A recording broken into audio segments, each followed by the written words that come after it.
ஒவ்வொன்றுக்கு ஒரு காலம் உண்டு. ஆனாலும் கர்த்தருடைய வேலை என்பது நமக்கு தெரியாது. நம்ம 18 நினைச்சிட்டு இருப்போம், ஆனா 12லேயே அவனை ராஜாவாக ஆக்க வேண்டிய சூழ்நிலை வந்தது என்று சொல்லி பார்க்கிறோம். ஆகவே நம்முடைய காலத்துக்கு முன்னே நாம் நினைக்கிற ஒரு காலமாக இருக்கும், அதன் காலத்துக்கு முன்னே, அல்லது நாம் நினைக்கிற ஒரு காலமாக இருக்கும், அந்த காலத்துக்கு பின்னே காரியங்கள் கர்த்தருடைய கரத்திலே இருந்து நடைபெறுகிறது. கரங்களை வைத்து கர்த்தரை மகிமைப்படுத்துவோம். ஹல்லேலூயா. என்னுடைய தாய் தினந்தோறும் குடும்ப ஜெபத்தில் எங்களை உட்கார வச்சு குடும்ப ஜெபம் பண்ணுவாங்க, ஃபேமிலி பிரேயர். அந்த ஃபேமிலி பிரேயர் இந்த குடும்பத்தை ஆசீர்வதித்தது. தேவ கிருபை இல்லாமல் ஒருவன் ராஜாவாய் மாற முடியாது. சபையில் ஒரு பாஸ்டர் ஆகணுமா, இல்லை ஒரு கம்பெனியில் நீ அடுத்த மேனேஜர் ஆகணுமா, இல்லை கர்த்தர் ஒன்று ஆசீர்வதிக்க வேணுமா, நல்ல ஒரு திருமணம் நடக்கணுமா, நல்ல ஒரு காரியம் உங்கள் வீட்டில் நடக்கணுமா, கர்த்தர் உங்களை ராஜாவாக மாற்ற வேண்டுமா, கர்த்தர் உங்களை ஆசீர்வதிக்க வேண்டுமா, கர்த்தருடைய மகா பெரிய கிருபை. கரங்களை வைத்து கர்த்தர் மகிமைப்படுத்தும். Without the grace of God we cannot be blessed. நாம் ஆசீர்வதிக்கப்படவே முடியாது. தேவன் தான் உங்களை உயர்த்த வேண்டும். பிரசங்கியின் புஸ்தகம் 3ஆம் அதிகாரம் 11வது வசனம். அவர் சகலத்தையும் அதினதின் காலத்திலே நேர்த்தியாக செய்திருக்கிறார், உலகத்தையும் அவர்கள் உள்ளத்திலே வைத்திருக்கிறார். ஆதலால் தேவன் ஆதி முதல் அந்த மட்டும் செய்து வரும் கிரிகையை மனுஷன் கண்டுபிடியான். தேவன் அதனதன் காலத்தில் எல்லாவற்றையும் நேர்த்தியாய் செய்கிறவர். Praise the Lord. ஹல்லேலூயா. அதனதன் காலத்தில் நேர்த்தியாக எல்லாவற்றையும் செய்கிற கர்த்தர். இந்த வசனத்தின் அடிப்படையில் நாம் பல காரியங்களை இந்த புத்தகத்திலிருந்து தியானித்திருக்கிறோம். அதனதன் காலத்தில் 3ஆம் அதிகாரத்தில் நாம் வாசிக்கும் போது 1ஆம் வசனம் சொல்லுகிறது, ஒவ்வொன்றிற்கும் ஒரு காலம் உண்டு.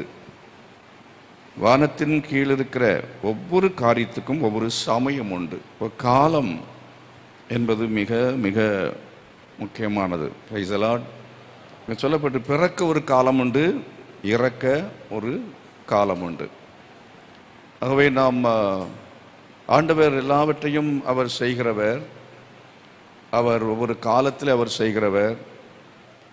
அதே போல் பிறக்கிறதுக்கு ஒரு காலத்தை வைத்திருக்கிறார், இறக்கிறதுக்கு ஒரு காலத்தை என்ன செய்திருக்கிறார், வைத்திருக்கிறார். அப்போ இந்த பிறப்புக்கும் இறப்புக்கும் இடையில, அதாவது தேவன் அந்தந்த காலத்தில் அவைகளை நேர்த்தியாய் செய்கிறவர். விதமாக நேர்த்தியாய் செய்கிறதான அந்த ஆண்டவர், வசனம் சொல்கிறது, உள்ளத்திலே உலகத்தையும் வைத்திருக்கிறார். அந்த உலகம் என்கிறது ஆங்கிலத்தில் இந்த எட்டர்னிட்டி என்று சொல்லப்பட்டிருக்கிறது. ஆங்கில பைபிளில் எட்டர்னிட்டி 3:11 சொல்லியிருக்கிறபடி உள்ளத்தில் அவர் உலகத்தை வைத்திருக்கிறார். அப்போ நித்தியம். அப்போ நித்தியம் என்கிறது எல்லாருடைய மனசுலையும் ஆண்டவர் வைத்திருக்கிற ஒரு உணர்வு. அதாவது மரணத்துக்கு பிறகு அப்படிங்கிற ஒரு அந்த உணர்வு. மனிதன் மடித்த பிற்பாடு அவன் ஆத்மா வாழ்கிறது அப்படிங்கிறது எல்லாருமே நம்புகிறாங்க. நம்பாத சில ஆட்கள் இருக்கிறார்கள். ஆனால் அவர்கள் நம்பாமல் இருக்கிறதுக்கான பதில் அவர்களாலே கொடுக்க முடியவில்லை. பெரும்பாலும் எல்லாருமே நம்புகிறது என்ன, மனுஷன் இந்த உலகத்தில் அவனுடைய சரீரத்தை விட்டு போன பிறகு அவன் மறுபடியும் அவன் ஆத்மாவிலே வாழ்கிறான். அப்போ அந்த ஆத்மா அவன் இல்லாமல் போகிறதில்லை. இப்போ அந்த ஆத்மாவை பற்றியதான அந்த அறிவு மனுஷனுக்கு இல்லையே தவிர நித்தியம் அப்படிங்கிற ஒரு உணர்வு இருக்கிறது. நம்ம மரணத்துக்கு பிறகு வாழ்கிறோம், அல்லான ஆத்மாவை மரிக்கிறது இல்லை என்பதை உறுதிப்படுத்துவதற்காக அவங்க பலர் புரிந்து கொள்கிற காரியம் என்னவென்று சொன்னால், மனுஷன் என்ன செய்கிறான், மரித்த பிற்பாடு அந்த ஆவி ஒரு 15 நாளைக்கு ஒரு 16 நாளைக்கு வீட்டை சுற்றிக்கிட்டே இருக்கும் அப்படின்னு சொல்லி ஒரு நம்பிக்கை. அந்த 16வது நாளில் அதனால் என்ன பண்ணுவாங்கன்னா 16 அடியந்தரம் வைப்பாங்க. அன்னைக்கெல்லாம் பூஜையெல்லாம் பண்ணி ஸ்பெஷலாக எல்லாம் பண்ணி அது 16 அடியந்தரம். நம்ம கிறிஸ்தவங்களும் என்ன பண்ணுவோம் அப்படின்னா, இப்போது 16ஆம் தேதி 16ஆம் நாள் ஒரு ஜெப கூட்டம். இந்த ஜெப கூட்டத்துக்கும் அந்த 16ஆம் நாளுக்கும் சம்மந்தம் இல்லை. அப்புறம் 40ஆவது நாள் ஜெப கூட்டம். இப்போ இந்த 40ஆம் நாள், இது 16ஆம் நாள்.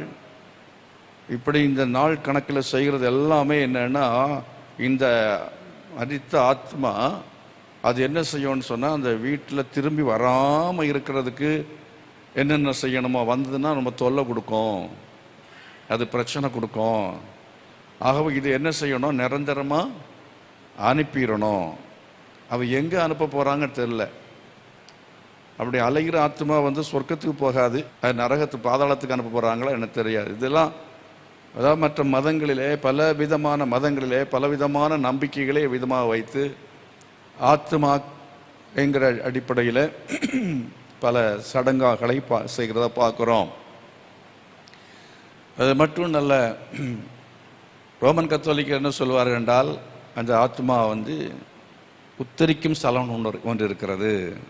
உத்தரிக்கும் ஸ்தலம், ஆங்கிலத்தில் அது என்ன சொல்லுவாங்க, ஞாபகத்து வரல அந்த வார்த்தை. ஆகவே அந்த இடத்துல போகும். அதுக்காக ப்ரேயர் பண்ணால், ஜெபம் பண்ணால், அப்புறம் அங்கேருந்து அது டிரான்ஸ்ஃபர் ஆகி எங்கே போகும், பரதீசுக்கு போகும். பைபிளில் கிடையாது. உத்தரிக்கும் ஸ்தலம் என்று ஒன்று பைபிளில் இல்லவே இல்லை. இப்போ ரோமன் கத்தோலிக்கர்கள் நம்புகிற நம்பிக்கையும் தவறு. உத்தரிக்கும் ஸ்தலத்துக்கு ஒன்றும் போகிறதில்லை. அவர்களாக இருந்தாலும் மற்ற மதத்தினராக இருந்தாலும் இறந்து போன பிற்பாடு உடனே அவர்கள் என்ன செய்கிறாங்க, அந்த ஆத்மா சாந்தி அடைய பிரார்த்திக்கிறோம். ஆத்மா என்ன செய்யணும், சாந்தி அடையணும்னா ஜெபம் பண்ணணும் அப்படின்னு சொல்லி ஒவ்வொருத்தரும் அந்த சாவு வீட்டில் வந்து பிரார்த்தனை பண்ணுறாங்க. எதற்காக, அந்த ஆத்மா என்ன செய்யணும், இளைப்பாறுதலிலே போய் சேர வேண்டும் அப்படிங்கிறதுக்காக. இப்போ இளைப்பாறுதலே அதனால அந்த ஆத்மா போய் சேருமா என்றால் நிச்சயமாக அந்த ஆத்மா போக போகிறதில்லை. எல்லாருக்குமே என்னவென்றால், ஆத்மாவை குறித்த நம்பிக்கை, நித்தியத்தை பற்றிய ஒரு எண்ணம், சிந்தை மனதுக்குள்ளே இருக்கிறது. எல்லா மனுஷனுக்குள்ளாலும் இருக்கிறது. நான் சரீரத்தை விட்டு போன பிற்பாடு என்ன ஆவேன், சிலர் எப்படி நம்புகிறாங்க, சிலர் நம்புறது அதே மாதிரி அவர்கள் புத்தகங்கள் எழுதப்பட்டிருக்கிறது.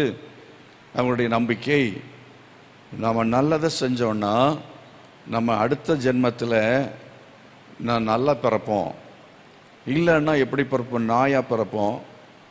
இப்போ சிலர் என்ன சொல்கிறாங்கன்னா, அதாவது மனுஷனாக பிறக்கிறத விட, ஒரு வீட்டில் மனைவியாக போகிறத விட ஒரு நாயாக இருந்தால் பரவாயில்லன்னு நினைக்கிறவங்க இருக்கிறாங்க. ஏன் தெரியுமா, இந்த பெற்று அப்படிங்கிற பைத்தியம். அதாவது பிறந்தா நல்ல வீட்டில் ஒரு நாயாக பிறக்கணும்னு சொல்லுவாங்க. அமெரிக்காவிலாம் ஒரு நாய்க்கு செலவு பண்ணுற பணம் நம்ம 10 குடும்பத்துக்கு என்ன செஞ்சிடலாம், 100 குடும்பத்துக்கு என்ன செய்யலாம், சாப்பாடு போடலாம். அந்த அளவுக்கு ஒரு நாய்க்காக செலவு பண்ணுறத பார்க்குறோம். அதனால் இப்போ எல்லாம் வந்து அடுத்த ஜென்மத்தில் நம்ம நாயாக பிறப்போம் அப்படின்னு நினச்சா அது வந்து ஒரு பெட்டர் தான் அவங்களுக்கு. மனுஷனாக பிறக்கிறத விட நாயாக பிறக்கிறது அது ஒரு விதத்தில் வந்து என்னென்னா ஒரு பெட்டர் பிறவி போல தெரியுது. ஆகவே நாயாக பிறப்பான், இல்லைன்னு சொன்னால் பல விதமான ஈன பிறவிகளாக பிறப்பார்கள் அப்படி என்கிற ஒரு நம்பிக்கை இருக்கிறது. எத்தனை பிறவி? 7 பிறவிகள், 7 ஜென்மம் எடுக்கணும். மனுஷருடைய இருதயத்திலேயும் நித்தியத்தை பற்றியதான சிந்தனையும் கருத்துக்களும் ஏராளமாக இருக்கிறது. ஆனால் நித்தியத்தை பற்றி சரியாக போதிக்கிற, அதை குறித்து சொல்லுகிற ஒரு புத்தகம் உண்டென்றால், சத்தியமாய் சொல்லுகிற ஒரு புத்தகம் உண்டென்றால் அது பரிசுத்த வேத புத்தகம். இது நித்தியத்தை மிக தெளிவாக கற்றுக் கொடுக்கிற ஒரு புஸ்தகம் உண்டென்றால் சத்திய வேதம் மட்டுமே. ஆக பரிசுத்த வேத புத்தகத்தை படிக்கும் பொழுது இதன் மூலமாக தான் நித்தியம், அல்லது இந்த எட்டர்னல் லைஃப், நித்தியம் என்று சொல்லும் பொழுது மனித வாழ்க்கைக்கு பிறகு இருக்கிற வாழ்க்கை, அதுதான் நித்தியமான வாழ்க்கை.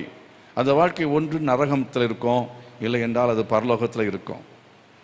நரகத்தில் இல்லை என்றால் பரலோகத்தில், ரெண்டுக்கும் இடையிலே இல்லை வேறு எந்த விதமான ஒரு காரியத்தையும் வேத புத்தகம் சொல்லவே இல்லை. மனுஷன் ஒரே தரம் மரிப்பதும் பின்பு நியாய தீர்ப்படைவதும் எல்லா மனுஷருக்கும் நியமிக்கப்பட்டிருக்கிறது. ஒரே தரம் பிறப்பது பின்பு நியாய தீர்ப்படைவது எல்லாருக்கும் நியமிக்கப்பட்டிருக்கிறது. அது ஒருவருக்கும் அதிலிருந்து அவர்கள் தப்பிக்கொள்ளவே முடியாது. வேதத்தில் இன்னொரு வசனம் இதுக்கு வரதுனால இடையில நான் ஞாபகத்துக்கு வரதுனால சொல்கிறேன். அதாவது சில எல்லா பாவங்களையும் ஆண்டவர் மன்னிப்பார். பாவ மன்னிப்பை பெற்றுக்கொண்டவன் பரலோகத்துக்கு செல்வான், பாவ மன்னிப்பை பெறாதவன் நித்திய நரகத்துக்கு செல்வான். பாவ மன்னிப்பை பெறாதவன் பெற்று ஞானஸ்தானம் எடுத்தா கூட சிலருடைய பாவங்கள் நியாய தீர்ப்புக்கு என்ன செய்யும்? முந்திக் கொள்ளும். சிலருடைய பாவங்கள் நியாய தீர்ப்புக்கு பிந்திக் கொள்ளும். அப்படி என்று சொன்னால் என்ன? அதாவது நம்ம ரட்சிக்கப்பட்ட ஆண்டுடைய பிள்ளையா ஜீவித்தா நம்ம என்ன வேணாலும் பாவம் செய்யலாம். அதுக்கு பிறகு நம்ம ஆண்டவரை மன்னித்து கொள்ளும், மன்னியும் என்று சொல்லி ஜெபிக்கலாம். நல்லது, ஆண்டவர் மன்னிப்பார். நம்ம செய்கிறதான பாவங்கள் முதல்ல மன்னிப்பு கேட்கும்போது ஆண்டவர் மன்னிப்பார். மேற்கு கிழக்கு எவ்வளவு தூரமோ அவ்வளோ தூரமோ என்ன செய்வார்? அதை அவர் என்ன விலக்குவார். நம்முடைய பாவம் நினைக்கவே மாட்டார். சமுத்திரத்தின் ஆழத்தில் போட்டு விடுவேன் என்று சொல்கிறார். அதுக்கு பிறகு அவர் நினைக்கவே மாட்டார். அவர் நினைக்காம இருக்கும்போது நீங்கள் நான் எது நினைச்சிட்டு இருக்கணும்? ரட்சிக்கப்படும் முன்பதாக நம்ம செய்த பாவங்கள் அவைகள் இருக்கும் என்றால் அவைகளை குறித்து நம்ம திரும்ப மனசாட்சியிலே நாம் குத்தப்பட வேண்டிய அவசியமே இல்லை. இயேசுவை அறியாத காலத்தில் செய்த பாவங்களாக இருக்கலாம். எனக்கு ஒருத்தர் தெரியும், சீனிவாசன். பிறகு தாமஸ் சீனிவாசனாக மாறினார். அவருக்கு 2 காலும் சரியா கிடையாது. ஆனாலும் இந்த மனுஷன் என்னன்னா ஒரு வீட்டுக்குள்ளால, அதாவது ஓடு எல்லாம் பிரிச்சுட்டு கீழே இறங்கி கோடரியை கொண்டு போய் ஒரு ஆளை மண்டையை வெட்டி பிளந்து கொன்னே போட்டாரு. சிறைச்சாலை இருக்கும் பொழுது ஆண்டவர் அவரை சந்தித்தார். அவர் கடைசியாக ரட்சிக்கப்பட்டு ஊழியக்காரனாக மாறினார். அநேக வருஷமா ஊழியம் செஞ்சார். அவர் எனக்கு தெரியும். இந்த மாதிரி கொலைகாரர்கள் நிறைய பேர் மனம் திரும்பி இருக்கிறார்கள். அந்த முன்பு செய்த விபச்சாரம், கொலை, பாதகங்கள், அநியாயங்கள், அக்கிரமங்கள், இவைகள் எல்லாவற்றையும் அதுக்கு பிறகு நம்ம நினைக்க வேண்டிய அவசியம் இல்லை. ஆண்டவரும் நினைக்கவே மாட்டார். அதெல்லாம் மனசில் நம்ம நினைக்க வேணும்னு அவசியமே இல்லை. ஆனால் ரட்சிக்கப்பட்ட பிறகு நம்ம வாழ்க்கையில் மறுபடியும் ஒரு தவறு வருகிறது என்று சொன்னால், விபச்சாரம் யாருடைய வாழ்க்கையில் வந்தது? தாவீதுடைய வாழ்க்கையில் வந்தது. தாவீது விபச்சாரம் செய்தான். ஆண்டவர் மன்னித்தார். ஆனாலும் அவனுடைய பிள்ளை என்ன செய்தது? மரித்தது. அது மட்டும் நல்ல, உன் வீட்டை விட்டு பட்டை என்ன செய்யாதிருக்கும்? விலகாதிருக்கும்னு சொன்னார். அதனால இன்னும் தெரியல, இன்றைக்கு வரை இஸ்ரவேல் தேசத்தில் பட்டயம் இருந்து கொண்டே இருக்கிறது. பட்டயம் இருந்து கொண்டே தான் இருக்கிறது. பட்டயம் விலகாதிருக்கும் என்று சொன்னார். விதமாக விபச்சாரம் பாவம் அவன் செய்தான். அதே போல நீங்கள் சவுலை எடுத்துக்கொள்ளுங்கள். சவுலுடைய பாவம் என்ன? சவுலுடைய பாவம் பெரிய பாவமா, தாவீது செய்த பாவம் பெரிய பாவமா என்று கேட்டால், அதாவது விபச்சாரத்தை விட பொருளாசை என்பதுதான் பெரிய குற்றம். விபச்சாரத்தை விட பொருளாசை என்பதுதான் பெரிய குற்றம். இந்தியாவை எடுத்துக்கொள்ளுங்கள், இல்லை ஒரு தேசத்தை எடுத்துக்கொள்ளுங்கள். விபச்சாரம் பாவம் செய்தவனுக்கு கொடுக்குற தண்டனை பெருசா, இல்லை எக்கனாமிக்கல் கிரைம்ஸ் அஃபென்ஸ் அதை செய்தவனுக்கு, பொருளாதார குற்றம் இழைத்தவனுக்கு கொடுக்குற குற்றம் தண்டனை அதிகமா? அவனுக்கு குற்றம் அதிகம். கொலையை கூட மன்னிச்சிடுறாரு. ஆனால் எக்கனாமிக்கல் அஃபென்ஸ், பொருளாதார குற்றம் என்று வரும் பொழுது உலகத்திலேயும் அது பெரிய குற்றமாக எண்ணப்படுகிறது. அதே விதமாக ஆண்டவரும் தம்முடைய சபையிலையும் தம்முடைய பிள்ளைகள் ஆண்டவருடைய சபையில் வந்த பிற்பாடு கர்த்தருக்கு கொடுக்கிற காரியங்களில் பொருளாதாரத்தில் இல்லைன்னா செய்கிறதான குற்றங்களை ஆண்டவர் அதை அவர் பெரிய குற்றமாக எடுப்பார். தசமபாகம் கொடுக்கலையா, தசமபாகம் கொடுக்கலன்னா ஈஸியாக விட மாட்டார். அவர் என்ன செய்வார்? நீங்கள் மல்கியா தீர்க்கதரிசியின் புஸ்தகத்தில் வாசித்து பாருங்க, என்ன சொல்லியிருக்கிறது? அது நிமித்தம் சாபம் வரும் என்று சொல்லுகிறார். அது நிமித்தம் என்ன வரும்? சாபம் வரும் என்று சொல்லுகிறார். அதே விதமாக தான் தேவனுடைய சபைக்கு விரோதமாக செய்கிற குற்றத்திலையும் ஒன்று என்னன்னா பொருளாதார குற்றம். ஒரு சபையில் இருக்கிறவன் அந்த சபையில் என்ன செய்யணும்? அந்த சபைக்கு உண்மையாக கொடுக்க வேண்டியவர்களை கொடுக்க வேண்டும். அந்த சபைக்கு விசுவாசிகள் கொடுக்கல அப்படின்னா அந்த எப்படி அந்த சபையில் பொருளாதாரம் வளரும், அந்த சபை எப்படி கட்டிடங்கள் எழுமோ, அந்த சபையில் எப்படி இடங்கள் விஸ்தரிக்கப்படும், எப்படி மற்ற காரியங்கள் நடக்காது. அது ஆண்டவருக்கு பயங்கரமான உக்கிர கோபத்தை உண்டாக்கும். அப்படினால பொருளாதார விஷயத்தில் நாம் கர்த்தருக்கு உண்மை உள்ளவர்களாக இருக்க ஆண்டவர் உதவி செய்வாராக. கரங்களை வைத்து கர்த்தரை மகிமைப்படுத்துவோம். ஹல்லேலூயா. இப்போ தேச துரோகம் அப்படின்னு சொல்லும்போது இது தேச துரோகத்தில் வரும். இன்னொன்று சொல்லுகிறேன், தேச துரோகம்ங்கிறது போல பரலோகத்துக்கு துரோகம் இது தேச துரோகம், இது பரலோகத்துக்கு பண்ணுற துரோகம். பரலோகத்துக்கு பண்ணுற துரோகத்தில் இன்னொன்று என்னன்னா, ஒருவன் ஒரு சபையில் இருக்கும்பொழுது அந்த சபைக்கு உண்மையாக இருக்கணும். கரங்களை வைத்து கர்த்தரை மகிமைப்படுத்துவோம். அந்த சபைக்கு உண்மையாக இருக்கணும். இப்போ இங்கே இருக்கிறதான நான் அடிக்கடி பாகிஸ்தானுக்கு போயிட்டு வர்றேன்னா, பாகிஸ்தானுக்கு போகிறது தப்பில்லை, ஆனால் போகிறது சரியான விதமாக இருக்கணும். அங்கே போய் நான் இந்தியாவுக்கு எதிராக இங்கேருந்து கஞ்சா கடத்தல், நான் அங்கேருந்து கஞ்சா கடத்திட்டு வர்றேன்னா அது என்னது பயங்கரமான குற்றம். கஞ்சா கடத்தல் வழக்கில் பிடிச்சா வெளியே ஈஸியாக வர முடியாது. ஏன்னா அதன் மூலமாக சமுதாய தேசத்தை நாசமாக்குவதற்காக பக்கத்து நாட்டில் இருக்கிறவன் என்ன செய்வான்னா இங்கே கஞ்சாவை கடத்துறதுக்கு வழி பண்ணுவான். எப்படி இந்த நாட்டை ஒன்றுமில்லாமல் ஆக்குவது, இந்த நாட்டில் வாலிபர்களை எப்படி அவங்களுடைய சிந்தை இழக்க செய்வது, புத்தி மயக்க செய்வது, அவர்களை வாழ்க்கையை தாறுமாறாக்குவது என்பதற்காக அவன் பக்கத்து நாட்டில் உள்ளவன் என்ன செய்வான்னா இந்த நாட்டில் கஞ்சாவை கடத்துவான். அதே மாதிரி தான் என்னன்னா பக்கத்து சபையில் இருக்கிறவன் பரலோக ராஜ்யம் அப்படின்னு சொன்னாலும் கிறிஸ்தவ உலகம்னாலும் பக்கத்து சபையாக இருக்கணும். அந்த பக்கத்து இன்னொரு சபையாக இருக்கும். இன்னொரு சபை அவன் வேதத்தில் நீங்கள் பாருங்கள், உன்னத பாட்டின் புஸ்தகத்தில் திராட்சை தோட்டத்தை கெடுக்கிற குழிநரிகளையும் சிறுநரிகளையும் நமக்கு பிடியுங்கள். நம்முடைய தோட்டம் பூவும் பெஞ்சுமா இருக்கிறது. 2 வகையான எதிரி இருக்கிறார்கள் சபைக்கு. இது 2 வகையான எதிரி. ஒன்று என்னன்னா வெளியில இருந்து சபையை கெடுக்கிற எதிரிகள், வெளியில இருந்து கெடுக்கிற, அது பேர் கள்ள போதகர்கள், கள்ள தீர்க்கதரிசிகள். இன்னொன்று என்னன்னா சபைக்குள்ளேயே இருக்கும், பதுங்கி கிடக்கும், கண்ணை உருட்டிட்டு இருக்கோம். என்னன்னா எல்லாம் என்ன நன்மையும் எல்லாத்தையும் பெற்றாலும் என்னன்னா இந்த சபையில் உண்மையாக இருக்காது. எப்படி இந்த பாஸ்ட காலம் வர்றது, எப்படி இந்த சபையை கெடுக்கிறது, அவங்களுக்கு ஒரு விதமான ஏதோ ஒரு கசப்பு. அதனால அந்த மாதிரிப்பட்டதான சிறுநரிகள் உண்டு, கொழிநரிகள் உண்டு, சபைக்கு விரோதமாக உள்ளாலே இருந்து கெடுக்கிறதான ஆட்கள். அப்படிப்பட்டதான காரியங்கள் இவைகள் எல்லாம் தான் பரலோகத்துக்கு செய்கிற துரோகமாக இருக்கிறது.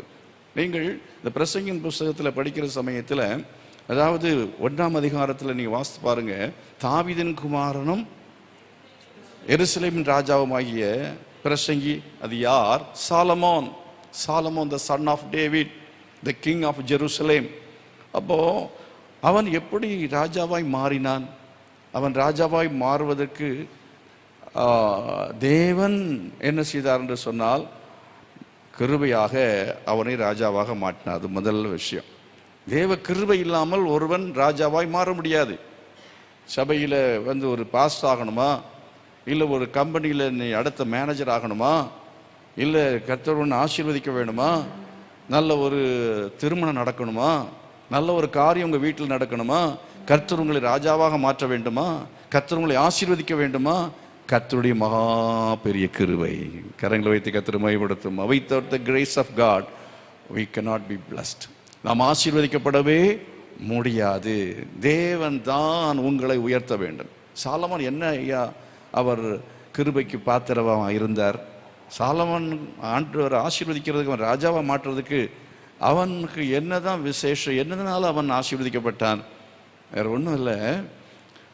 பக்சேபாள் என்கிற ஒரு தாய் இருந்தாள். அவள் பக்சேபாள் இடத்துல தாவீது பாவம் செய்தான். ஆனால் பக்சேபாள் தாவிடத்தில் பாவம் செய்யவில்லை. நான் சொல்ல உங்களுக்கு புரியும். ராஜாவின் நிமித்தமாக அவள் என்ன செய்தான்னா அந்த விதமாக அவள் ராஜாவுக்கு மறுப்பு தெரிவிக்க முடியாது என்கிற நிலைமையிலே அவள் என்ன செய்தாள்? பாவத்துக்கு உட்படுத்தப்பட்டாள். ஆகவே பத்சேபாள் அவள் ஒரு நீதி உள்ளவள், அவள் பக்தி உள்ளவள்.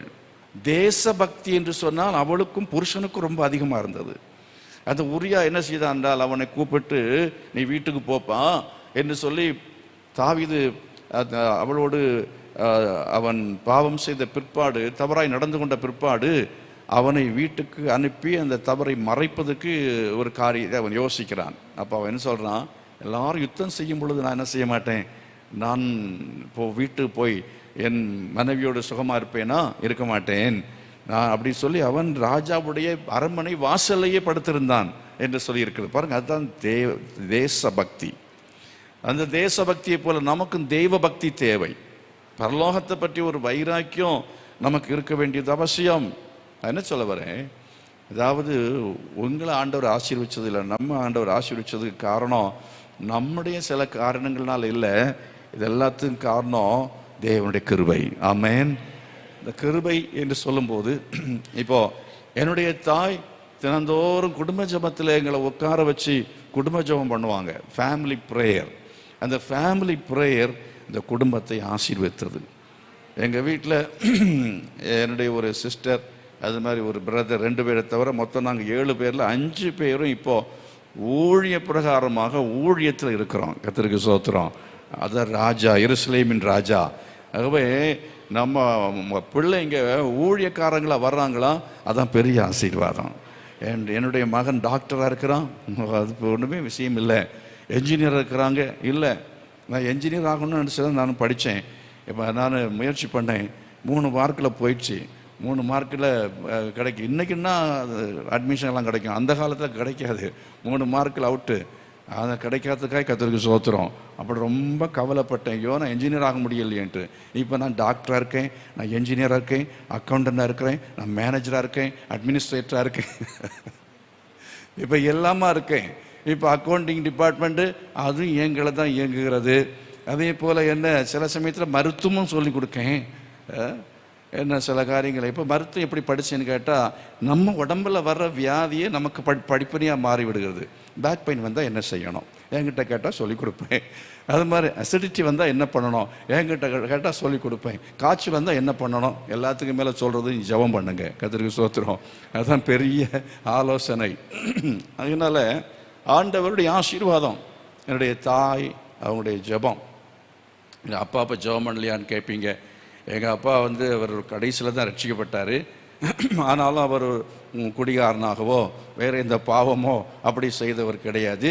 ஒழுங்காக தென்னிந்திய திருச்சபைக்கு அவர் போவார், காலையிலான சரியாக போயிடுவார். அப்படிப்பட்ட ஒரு நல்ல மனுஷன், ஒரு சன்மார்க்கனாக இருந்தார். இங்கே நீங்கள் பார்க்கிற சமயத்தில் பத்சேபாள் நீதிபதியின் புத்தகத்தில் 30ஆம் அதிகாரம் தான், 31ஆம் அதிகாரம் இல்லையா, கடைசி அதிகாரத்தில் முதல் வசனத்தில் சொல்லி இருக்கிறது, லேமுவேலே அப்படி என்று சொல்லி அங்கே தன் மகனை அழைக்கிறாளே, அது சாலமோனுடைய செல்ல பெயர்னு சொல்கிறாங்க. அவருடைய தாய் அழைத்து அவனுக்கு உபதேசம் பண்ணுகிறதை பார்க்கிறோம். அப்போ சின்ன வயதிலேயே பத்சேபாள் சாலமோனுக்கும் உபதேசம் பண்ணி இருக்கிறாள். பத்சேபாளுடைய ஜெபம், பத்சேபாளுடைய நீதியான வாழ்க்கை, இதை பார்த்த கர்த்தர் அவளுடைய மகன் சாலமோனை ராஜாவாக அவர் தெரிந்து கொண்டார். கர்த்தர் மகிமைப்படுத்துமா.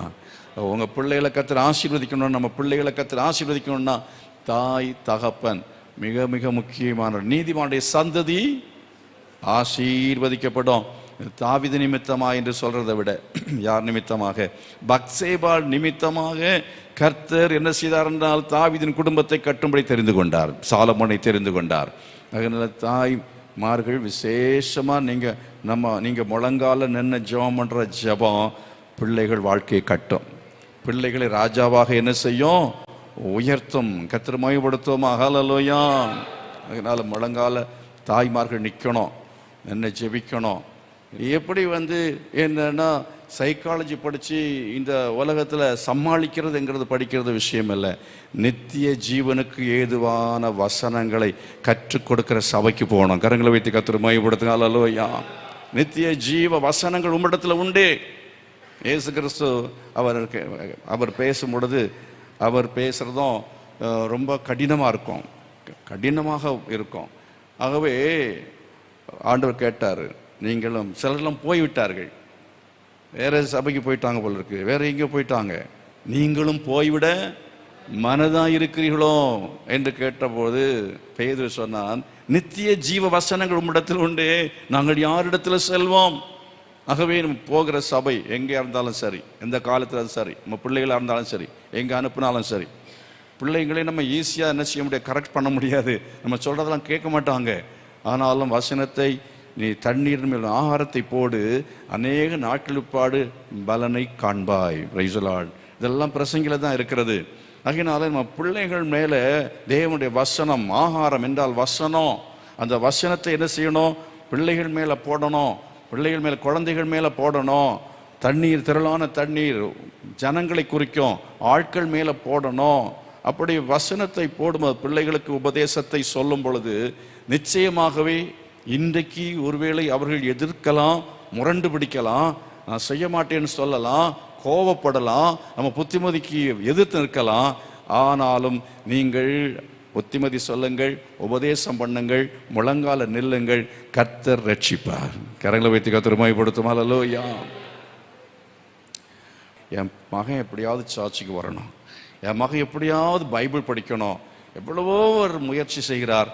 ஆனால் அவன் போகிறது மாதிரியே இல்லை, அவன் அதை கேட்குற மாதிரியே இல்லை, சொல்லக்கூடிய நிலைமையிலும் இல்லை. ஆனாலும் அவர் விடாமல் ஜெபம் பண்ணுறார். கர்த்தருக்கு ஸ்தோத்திரம். விடாமல் ஜெபிக்கிறார். நான் விசுவாசிக்கிறேன், ஒருவேளை இன்னொரு காலம் வரும். ஆமாம், ஒவ்வொன்றுக்கு ஒரு காலம் உண்டு.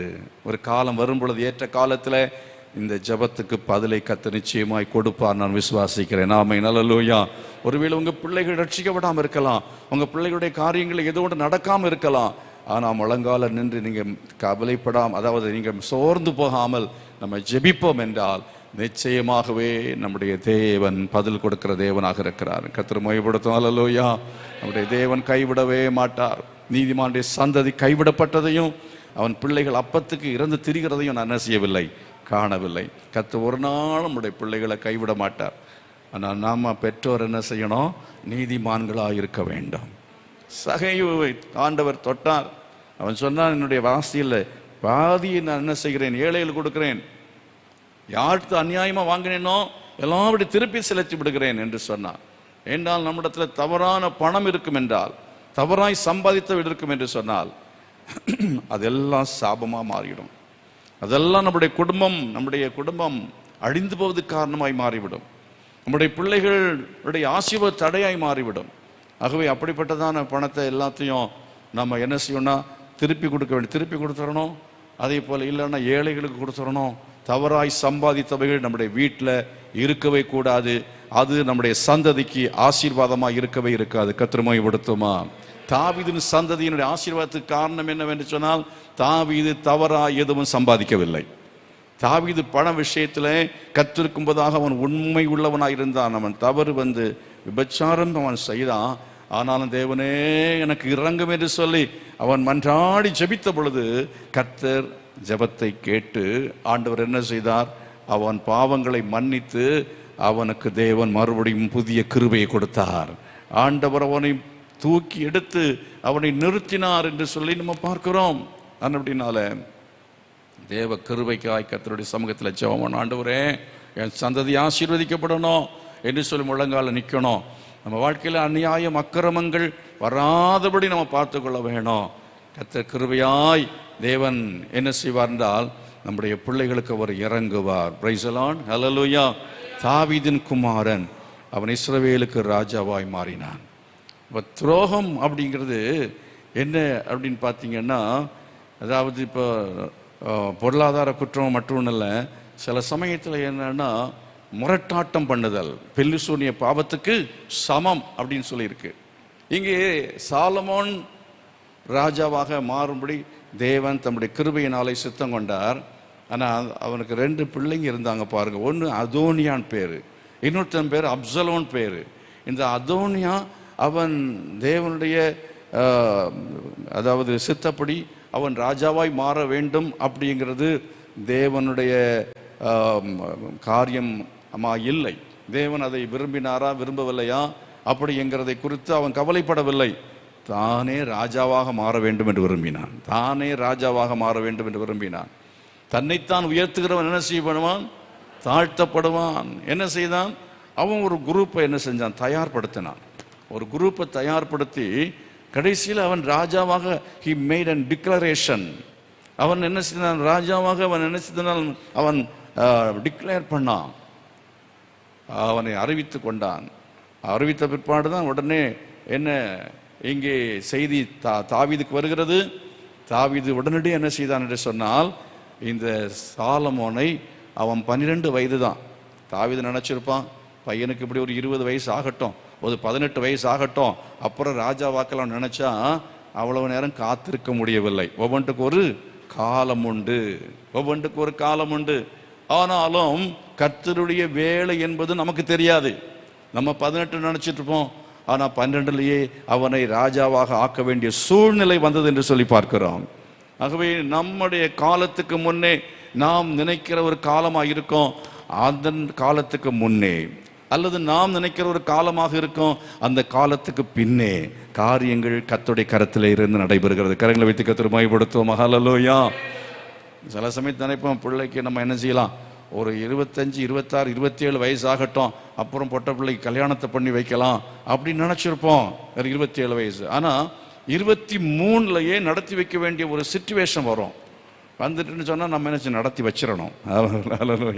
நம்ம தாமதம் பண்ணவே கூடாது. கர்த்தர் நம்ம நடத்துகிறார் அப்படின்னு சொன்னால் அதில் நம்ம அதை செய்யணும்.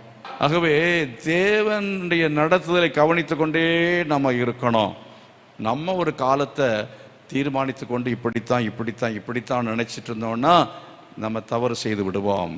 ஆகவே ஞானம் உள்ளவர்களாக இருக்க வேண்டும். காலத்தை குறித்து எப்படிப்பட்டவர்களாக இருக்க வேண்டும்? ஞானம் உள்ளவர்களாக இருக்க வேண்டும். வேதம் அப்படித்தான் சொல்கிறது. நீங்கள்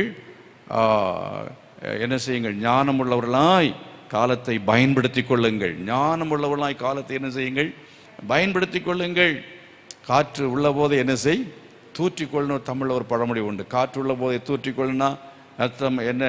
சமயம், அதாவது சரியான அந்த சூழ்நிலைகளே சந்தர்ப்பங்களில் வாய்ப்பு வரும் பொழுது அந்த வாய்ப்பை பயன்படுத்திக்கொள். கர்த்தரை மகிமைப்படுத்துவோமா? அல்லேலூயா. அந்த சமயத்தில் இந்த இடம் வாங்குவதற்கான அந்த ஒரு சூழ்நிலை என்பது நமக்கு இல்லை என்றாலும் அமைந்தது. அதை என்னன்னா அது எப்படி அப்படின்னு சொல்லி ஒரு விசுவாசம் இல்லாத நிலைமையில் அந்த காரியத்தை செய்ய இறங்காமல் இருந்திருந்தா இந்த சிட்டிக்குள்ளே நமக்கு இடம் கிடச்சிருக்குமா? கிடைச்சிருக்காது. அதே போல் என்னென்னா இந்த பக்கத்தில் இடம் 10 லட்சம் ரூபா, அந்த இடம் 10,000 ஸ்கொயர் ஃபீட்டு. அதை ஏதோ ஒரு கொஞ்சம் நெகோசியேஷன், நான் போகலை அன்னைக்கு, நான் போகாதனால பேச்சில் முறிவு ஏற்பட்டு விட்டது. அப்போ சிலருக்கு என்னன்னா ஞானமாய் செயல்பட மாட்டார்கள். என்னன்னா ஒரு 50 ரூபாயில் என்ன செய்வாங்கன்னா ஒரு பெரிய ஒரு ஆசீர்வாதத்தை கெடுத்துருவாங்க. ஒரு 50 ரூபாய் சரி பரவாயில்ல அது அப்படின்னு ஒரு தூர பார்வை இருக்கணும். கர்த்தரை மகிமைப்படுத்தும். ஹல்லேலூயா. ஒரு தூர பார்வையோடு வாய்ப்புகளை பயன்படுத்தி கொள்வதுதான் ஞானம். ஒரு காலத்தை செய்ய வேண்டியது செய்யாமல் விட்டுட்டோம்னா அதுக்கு பிறகு நம்ம அழுதாலும் என்ன செய்யாது? வராது. அணை கடந்த வெள்ளம் அழுதாலும் வராது. ஏசா அவன் கண்ணீரோடு தேடியும் மனமாறுதலை காணாமல் போனான் என்று சொல்லப்பட்டிருக்கிறது. ஆகவே இந்த உலகத்திலே நாம் இருக்கும் பொழுது நாம் செய்ய வேண்டியதான காரியங்கள், வாய்க்கிற காரியங்களை நம்ம செய்யணும்.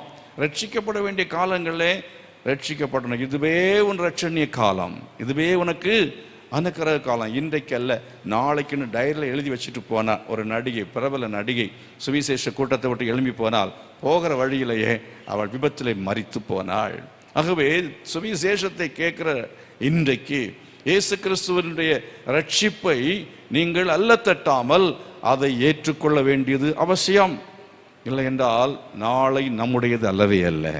டுமாரோ இஸ் நாட் அவர்ஸ் டே. நமக்கு இன்றைக்கு இப்பொழுது இந்த நாள் தான் நமக்குரியது, இந்த நிமிஷம்தான் நமக்குரியது, அடுத்த நிமிஷம் நமக்குரியது அல்லவே அல்ல. எப்போதும் நம்ம பரலோகத்துக்கு ஆயத்தமாக இருக்க வேண்டியது அவசியம். அது நித்தியத்துக்கு நம்ம ஆயத்தமாக இருக்க வேண்டியது அவசியம். நாளைக்கு பார்த்து கொள்ளலாம். ஒரு 80-70 வயசு ஆகட்டும், அதுவெல்லாம் ஆட வேண்டியதெல்லாம் ஆடி, பாட வேண்டியதெல்லாம் பாடி, ஓட வேண்டியதெல்லாம் ஓடி, கடைசியில் என்ன செய்யலாம்? இயேசுவை ஏற்றுக்கொள்ளலாம் என்று இருக்கக்கூடாது. அதே போல ஞானஸ்நானத்துக்கு சில ஆட்கள் என்ன செய்வார்கள்? தாமதம் பண்ணி கொண்டே இருப்பார்கள். என் மகனுக்கு கல்யாணம் முடியணும், அப்படி இல்லைன்னா ஞானஸ்நானம் எடுத்துட்டா அவங்களுக்கு எப்படி ஒரு இந்து மாப்பிள்ளை வந்ததுன்னா அது நான் கொடுக்க முடியாது இல்லை, அதனால் அதெல்லாம் முடிச்ச ஏற்பாடு அப்புறம் ஞானஸ்நானம் எடுக்கிறேன்ட்டு இருப்பாங்க. கல்யாணமும் நடக்காது, இவன் ஞானஸ்நானம் நடக்காது, போயிடுவான். அது அப்படின்னால நாம் என்ன செய்யணும்? செய்ய வேண்டிய காலத்தில் செய்ய வேண்டிய காரியங்களை நாம் செய்வதற்கு ஞானம் உள்ளவர்களாக இருக்க கர்த்தர் நமக்கு உதவி செய்வாராக. கர்த்தர் மகிமைப்படுத்துவான். தாவீது அதை செய்யாமல் இருந்திருந்தா நிச்சயமாக இஸ்ரவேல் சாம்ராஜ்யம் அது என்ன செஞ்சிருக்கோம்? அது இல்லாமல் போயிருந்திருக்கும். ஆகவே அவன் வயதான காலத்திலே, குறித்த காலத்திலே செய்ய வேண்டியதை என்ன செய்தான்? இந்த 12 வயதை பற்றியும் கவலைப்படாம அவன் விசுவாசத்தோடு சாலமோனை ராஜாவாக ஆக்கினான். கர்த்தர் மகிமைப்படுத்தால். அல்லேலூயா.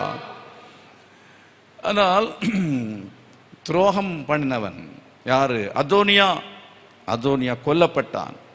அதே போல் அப்சலோம் துரோகம் பண்ணினவன், கர்த்தர் அவனை அடித்து போட்டார் என்று சொல்லி பார்க்கிறோம்.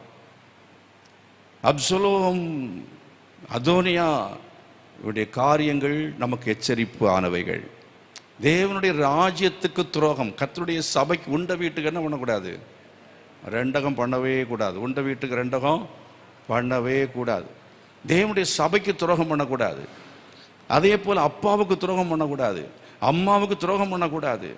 சிலர் வீட்டை வளர்த்து தானே கடா என்ன செய்யுது? மார்பில் பாய்கிறது மாதிரி எல்லாம் வளர்த்து நல்லா பண்ணியிருப்பாங்க. கடைசியில் என்னென்னா யாரையும் கூட்டிகிட்டு ஓடி போயிடும். இல்லை அப்படின்னா கடைசி காலத்துக்கு உதவி செய்யாமல் பிள்ளைகள், வாலிப பிள்ளைகள் இருக்கிறீங்களா? இல்லை நீங்கள் யாராக இருந்தாலும் சரி, உங்களுக்கு பெற்றோர் இருக்கிறாங்களா? அந்த பெற்றோருக்கு செய்ய வேண்டிய கடமைகளை செய்யணும்.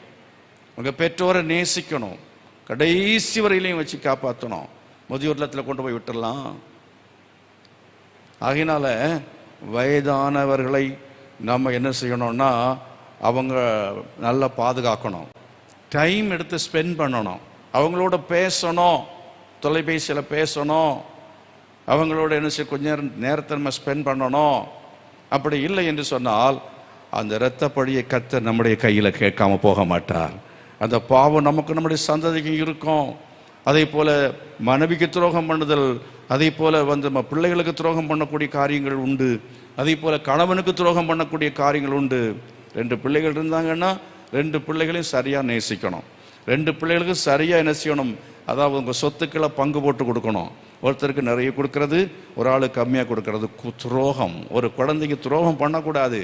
அப்படிலாம் செய்கிறவர்கள் அவங்க நித்தியத்தை அவர்கள் பரலோகத்தில் அவங்க அனுபவிக்க முடியாதுன்னு நான் நம்புகிறேன். இந்த உலகத்தில் அப்படிப்பட்டதான். அதுதான் மரணத்துக்கு ஏதுவான பாவம். அதை வேண்டிக் கொள்ள சொல்ல மாட்டேன் அப்போஸ்தலனாகிய பவுல் சொல்றாரு. மரணத்துக்கு ஏதுவான பாவம் உண்டு, மரணத்துக்கு ஏதுவல்லாத பாவமும் உண்டு. வேத புத்தகத்தில் சில பாவங்கள் அது மன்னிக்கப்படவே இல்லை. ஆகவே நாம் என்ன செய்ய வேண்டும் என்று சொன்னால், நாம் தேவனுடைய சபைக்கு உண்மை உள்ளவர்களாக இருக்கணும். தேவன் ராஜ்யத்துக்கு உண்மை உள்ளவர்களாக நாம் இருக்க வேண்டியது அவசியம். ஏன் தெரியுமா? That is the ultimate purpose of God. தேவனுடைய அது உச்சகட்டமான திட்டமும் நோக்கமாக இருக்கிறது. அது என்ன? தேவராஜ்யத்தை பற்றியது. தேவராஜ்யம் அப்படிங்கிறது என்ன? அந்த தேவராஜ்யத்தை கற்று இந்த உலகத்தில் ஸ்தாபிப்பதற்கு தேவன் ஒரு மனுஷனை தெரிந்து கொள்கிறார். தேவராஜ்யத்தை இந்த உலகத்தில் அவர் ஸ்தாபிப்பதற்கு அதை குடும்பமாக மாற்றுகிறார். குடும்பம் அது தேவராஜ்யத்தை கட்டுவதற்கு பயன்படுகிறது. நீங்கள் ஒழுங்காக உங்கள் பிள்ளைகளை வளர்த்து நீங்கள் அந்த குடும்பத்தில் ஜெபம் பண்ணி அந்த பிள்ளைகளை ஒரு சபைக்கு கூட்டிகிட்டு வந்து, சபைக்குன்னா ஒரே சபையில் இருக்கணும். அப்பா ஒரு சபை, அம்மா ஒரு சபை, பெரிய பையன் ஒரு சபை, சின்ன பையன் ஒரு சபை. இந்த மாதிரிப்பட்ட அலங்கோலங்கள் நடக்காதபடிக்கு கவனமாக இருக்கணும். கரங்களை வைத்து கர்த்தரை மகிமைப்படுத்தினால் அல்லேலூயா. அப்படி ஒருவேளை இருக்க வேண்டால் தேவ சமூகத்தில் முழங்கால் போட்டு உபவாசம் பண்ணி ஜெபம் பண்ணி, ஆண்டவரே நானும் என் வீட்டாரும் என்றால் கர்த்தரையே சேவிப்போம். கர்த்தரையே சேவிப்போம்னா ஒரே சபையில் சேவிப்போம். கர்த்தரை மகிமைப்படுத்தினால் அல்லேலூயா. அந்த விதமாக நம்ம குடும்பத்தில் என்ன செய்யணும்? குடும்பத்தை கர்த்தர் அதுக்காக தெரிந்து கொண்டார். அது மட்டும் சபையை கர்த்தர் எதுக்காக தெரிந்து கொண்டிருக்கிறார்? சபை என்பது சைக்காலஜி படித்து கொடுக்கறதுக்கு அல்ல. சபை என்பது ப்ராஸ்பரிட்டி, எப்படி நீங்கள் ஆசீர்வதிக்கப்படுவது என்பதை சொல்லிக் கொடுப்பதற்கு அல்ல. ஃபைனான்சியலாக உங்களுக்கு ஆலோசனை கொடுக்கிற ஒரு இடம் அல்ல. சபை என்பது ஒரு மருத்துவமனை அல்ல. சபை என்பது உங்களை பரலோகத்துக்கு கொண்டு போகிற பள்ளிக்கூடமாக இருக்கிறது. ஹல்லேலூயா. நித்தியத்துக்கு வழிநடத்தக்கூடியதான ஒரு இடம். அதனால தான் யாக்கோபு என்ன செய்தான் என்றால், அவன் சொப்பனம் கண்டான். யாக்கோபு கண்ட சொப்பனத்தில் ஒரு ஏணி வைக்கப்பட்டிருந்தது. அந்த ஏணியில் ஏறுகிறவர்களும், அதாவது ஏறுகிறவர்களும் இறங்குறளுமாய் இருந்தார்கள் என்று சொல்லி அவன் அங்கே சொப்பனத்தை பார்த்தான். அப்புறம் சொல்லுகிறான், இந்த இடம் மகா பயங்கரமாக இருக்கிறது, இதில் கர்த்தர் இங்கே இருக்கிறார், இதை அறியாமல் இருந்து என்று சொல்லி அந்த இடத்துக்கு தேவனுடைய வீடு, அதாவது பெத்தேல் என்று பெயர் போட்டான். ஆகவே தேவனுடைய வீடு, தேவனுடைய சபை என்பது அது தேவனுடைய அனாதி தீர்மானத்துக்கு உட்பட்டது. அது அனாதி, it is the eternal plan of God. தேவனுடைய அந்த நித்தியமான திட்டம். அவர் உலகம் தோன்றும் முன்பதாகவே அவர் கிறிஸ்துவுக்குள் கொண்டிருந்த அனாதி தீர்மானத்தின்படியே அவர் என்ன செய்தார் என்று சொன்னால், நம்மை தெரிந்து கொண்டார். நம்மை என்றால் தேவனுடைய சபையாகிய நம்மை தெரிந்து கொண்டு கர்த்தர் நம்மை பரிசுத்தம், அன்பில் பரிசுத்தம் உள்ளவர்களும் குற்றமற்றவர்களுமாக இருப்பதற்காக நம்மை அவர் சபையில் வைத்து நம்மை அவர் ஆயத்தப்படுத்தி கொண்டே இருக்கிறார். ஹல்லேலூயா. நம்மை பரிசுத்தவான்களாக்கி கொண்டிருக்க கரை திரையற்ற பரிசுத்த சபையாக அவர் சபைக்குள்ளே நம்மை ஆக்கி கொண்டிருக்கிறார். அதனால சபைக்குள்ள அனன்யாக்கள் இருக்கக்கூடாது, சபைக்குள்ள சப்பிராக்கள் இருக்கக்கூடாது, சபைக்குள்ளால தியோத்திரேப்புகள் இருக்கக்கூடாது. தியோத்திரேப்பு வேதத்தில் சொல்லப்பட்டிருக்கு பாருங்க. அதாவது கண்ணனாகி அலெக்சாந்தர் இப்படி தேவனுடைய சபைக்கு விரோதமாய் கிடக்கிற குழிநரிகள், இவைகளெல்லாம் சபை விட்டு அகற்றப்பட வேண்டும். கரங்களை வச்சு ஜெபம் கேளுங்க. ஆண்டவரே, குழிநரிகள் போனோப்பா, சிறுநரிகள் போனோம் ஆண்டவரே. சபைக்கு உண்மை உள்ளவர்களை கர்த்தர் எழுப்புவீராக, உண்மையுள்ள ஆட்களை எழுப்புவீராக, உண்மையாய் ஊழியம் செய்கிறவர்களை எழுப்புவீராக, உண்மையான விசுவாசிகளை எழுப்புவீர்களாக, உண்மையாய் ஜெபிக்கிறவர்களை எழுப்புவீராக என்று சொல்லி தேவ சமூகத்தில் ஜெபம் பண்ணோம். ஒன்றும் கொடுக்காட்டாலும் பரவாயில்ல, சபைக்கு கொடுக்கணுங்கிற அவசியம் பெரிய விஷயம் அல்ல. உண்மையாக ஒழுங்காக இருந்தால் போதும். கத்திருவோம். என்ன, குழி தோண்டாமல் இருந்தாலே போதும், குழி பறிக்காமல் இருந்தாலே போதும், சபை தானாகவே வளரும். எத்தனை பேர் ஆமென் சொல்றீங்க? ஹல்லேலூயா. சுத்தமாக கர்த்தரை மகிமைப்படுத்துவான். ஆக ஒவ்வொரு காரியத்தையும் என்ன செய்யணும்னா பார்த்து செய்யணும். ஒவ்வொரு விசுவாசிகளுக்கும் பொறுப்பு உண்டு. நீங்கள் தேவ ராஜ்யத்தின் புத்திரர், the sons of the kingdom of God. தேவ ராஜ்யத்தின் புத்திரர் என்பதை மறந்து போகக்கூடாது. நீங்கள் தேவ ராஜ்யத்தின் அங்கம், the citizens of the heaven. பரலோக ராஜ்யத்தினுடைய நீங்கள் யாரு? குடியுரிமை பெற்றவர்கள். அப்படின்னா இந்திய தேசத்தின் குடியுரிமை பெற்றதான நான் இங்கே நான் உட்காந்து நல்லா சாப்பிட்டுட்டு ஒரு வேலையும் செய்ய மாட்டேன், நான் சோம்பேறியாக இருப்பேன் அப்படின்னு சொன்னால் அந்த நாடு உருப்படாது. ஆகவே ஆண்டவர் உங்களை ஒரு டாக்டரை வச்சா டாக்டராக வேலை செய்யணும், ஒரு வக்கீலை வச்சா வக்கீலாக வேலை செய்யணும். எந்த விதத்தில் தேவன் தேசத்தில் உங்களை வைத்திருக்கிறாரோ அந்த நிலைமையிலே தேசத்தில் இருந்து தேசத்துக்கு தேவையான தேச கடமை ஒன்று உண்டு. தேச கடமை. ஆகவே தேசத்துக்கான ஒரு கடமையை நாம் செய்யணும். ஒரு தெருவு அழுக்காக இருந்தால் தெருவு அழுக்கு என்கிறது நம்ம சொல்லிட்டு போயிட்டு திட்டிகிட்டு இருக்கக்கூடாது. நாங்கள் ஒரு பிரதர் அப்படி திட்டுவார். நான் சொல்லுவேன், பிரதர் உங்கள் வீடை உங்களால் முதல்ல என்ன செய்யுங்க, உங்கள் வீட்டையே சரிப்படுத்த உங்களால் ஆட்சி செய்ய முடியுதா? நான் கேட்பேன். நம்ம கேம்பஸையே என்னால் கண்ட்ரோல் பண்ண முடியல, அப்படின்னா தமிழ்நாடு முழுசும் ஆட்சி செய்கிறதான ஸ்டாலினை குறை சொல்ல முடியுமா? இல்லை ஒரு மோடியை குறை சொல்ல முடியுமா? இந்த அளவுக்கு நாட்டை இந்த அளவுக்கு அவன் கொண்டு போகிறதுக்காக கர்த்தரை ஸ்தோத்திரம் பண்ணணும். ஹல்லேலூயா. அதெல்லாம் நம்ம ஜபந்தான். கர்த்தருக்கு ஸ்தோத்திரம். கிறிஸ்தவர்கள் இருந்து ஜபம் பண்ணுறதுனால ஆண்டவர் தேசத்தை என்ன செய்கிறார்? ஆசீர்வதிக்கிறார். அதனால் குறை சொல்கிறத விட்டுட்டு முழங்கால் போட்டு ஜபம் பண்ணணும். அது சரியில்லை, இது சரியில்லை. கர்த்தருடைய சபையில் விளையாடக்கூடாது. கர்த்தருடைய சபையில் எந்த சபை எல்லா சபை, இந்த சபைன்னு இல்லை, கர்த்தருடைய சபை எங்கும் என்ன செய்ய இருக்கிறது, வியாபித்து இருக்கிறது. எந்த சபையில் கர்த்தர் வச்சிருக்கிறாரோ அந்த சபையில் அலைகளைப் போல அடிபட்டு அலையாமல் அப்படின்னு சொன்னால், இன்னைக்கு ஒரு சபை நாளைக்கு ஒரு சபை ஓடிட்டு நடக்கூடாது. ஒரு சபையில் நிரந்தரமாக இருப்பதுதான் உங்களுக்கு ஐக்கியத்தை கொடுக்கும். அதைத்தான் நீங்கள் பிரசங்கின் புஸ்தகத்தில் படி, இதெல்லாம் பிரசங்கின் புஸ்தகத்தில் நான் பேசுகிறேன். பிரசங்கின் புஸ்தகத்தில் பார்க்குற சமயத்தில் இந்த 15 விஷயங்கள் சொன்னனே, அதில் ஒன்று அர்த்தமுள்ள வாழ்க்கைக்கு ஒரு விஷயம் என்னன்னா, ஐக்கியமாய் வாழுகிற வாழ்க்கை, த ஃபெலோஷிப். நீங்கள் 4ஆம் அதிகாரத்தில் படித்து பாருங்கள், 9ஆம் வசனம், ஒன்றியா இருப்பதிலும் இருவர் கூடியிருப்பது நலம். இருவர் கூடியிருப்பது நலம். அவர்களுடைய பிரயாசத்தினாலே அவர்களுக்கு நல்ல பலன் உண்டாகும். அப்போ ஒரு சபையில் இருந்தால் தான் உங்களுக்கு ஃபெலோஷிப் கிடைக்கும். ஒவ்வொரு சபையாக போயிட்டு இருந்தா, என் பிள்ளைகளுக்கு நான் சொல்லுவேன் என்னன்னா, நீ ஒரு ஊரில் போனேன்னா நீ என்ன செய், 4 சபைக்கு போ, 4 சபையில் போய் பாரு, 4 சபையை 10 சபைக்கு போ. நீ ஒவ்வொரு வாரம் ஒரு சபைக்கு போகிறது என்ன செய், நீ முதல்ல செய்யலாம். பார்த்துட்டு அந்த 10 சபையில் ஒரு சபையை நீ சூஸ் பண்ணணும். ஒரு சபையை சூஸ் பண்ணணும். சூஸ் பண்ணிட்டு அந்த சபைக்கு போகணும். இந்த 10 சபைக்கு போகும்போது நீ 10 சபைக்கு அட்ரஸ் கொடுக்காத. அட்ரஸ் கொடுத்தா 10 பேர் வந்து நிற்பான். 10 பேர் வந்து நிற்ப, எல்லாம் தலையை பிச்சுக்கணும். அப்புறம் அவ்வளோதான். அப்புறம் என்ன, ஒரு சபையை தெரிந்து கொண்டு அந்த சபையில் போய் அங்கத்துவனாக மாறணும். அந்த சபையில் போய் என்ன செய்யணும், அறிமுகப்படுத்தணும். அந்த சபையில் நீ போய் என்ன செய்யணும்னு சொன்னால், நான் ஏதாவது செய்யணுமா அப்படின்னு கேட்கணும். கேட்கணும்னு அவசியம் இல்லை, நீ பார்த்தாலே தெரியும் இந்த காரியம் சரியில்லை, இதை நம்ம செய்வோம். நம்ம ஒரு காரியத்தை செய்வோம். பணம் மட்டும் அல்ல, பணம் கொடுக்கறதுனால ஒன்றும் பெருசாக நடக்கும். ஆனாலும் ஹியூமன் ரிசோர்ஸ், நம்ம நாட்டில் வந்து நிறைய பொண்ணும் எல்லாம் இருக்குது. அது எல்லாத்தோட பெரிய வளம் என்ன தெரியுமா? ஹியூமன் ரிசோர்ஸ், மனித வளம். அமெரிக்காக்காரன் ஏன் நம்மளை கூப்பிட்றான்? மற்ற நாடுகள்லாம் ஆட்கள் இல்லை. ஆகவே என்ஜினியர்ஸ் எங்களுக்கு வேணும், வாங்க டாக்டர்ஸ் வாங்க, என்ஜினியர்ஸ் வாங்க அப்படின்னு சொல்ல காரணம் என்ன? அதே போல சபைக்கும் திறமையானவர்கள் தேவை. கரங்களை வைத்து கர்த்தரை மகிமைப்படுத்துவான். அதுதான், அதையும் பிரசங்கில தான் நான் படித்தேன். பிரசங்கில 1ஆம் அதிகாரத்தில் நீங்கள் என்ன பார்க்குறீங்க? பிரசங்கி 1ஆம் அதிகாரம், சமயம் முடிய போகிறது, அதை நம்ம சீக்கிரமும் நம்ம ஜெபிக்க போகிறோம். 1ஆம் அதிகாரத்தில் 4வது வசனம், ஒரு சந்ததி போகிறது, மறு சந்ததி வருகிறது. ஒரு சந்ததி போகிறது, மறு சந்ததி வருகிறது. ஆகவே உங்களுடைய நம்ம சந்ததியை நம்ம உருவாக்கணும். நம்முடைய சந்ததியை உருவாக்கணும். சந்ததி எப்படி உருவாக்குறது? தெய்வ பக்தி உள்ள சந்ததியை பெரும்படிக்குத்தானே ஒருவனை படைத்தேன் என்று சொல்கிறார். அப்போ தெய்வ பக்தி உள்ள சந்ததியை உருவாக்க வேண்டியது உங்களுடைய கடமை. உங்கள் பிள்ளைங்க எங்கேயோ போட்டோம், பரவாயில்ல, நான் சபைக்கு போகிறேன், இல்லை நானும் என் வீட்டாரும் என்றால் கர்த்தரையே ஒரு சபையில சேவிப்போம். அல்லேலூயா. நீங்கள் சபைக்கு கூட்டிட்டு வரணும். வரும்போது பிள்ளைங்க ஒரு ஆராதனைக்கு, மனைவி ஒரு ஆராதனைக்கு, நீங்கள் ஒரு ஆராதனைக்கு அப்படின்னு வராமல் நீங்கள் எல்லாரும் ஒரு ஆராதனையில் வந்து நீங்கள் ஆண்டவரை ஆராதிக்க வேண்டும்.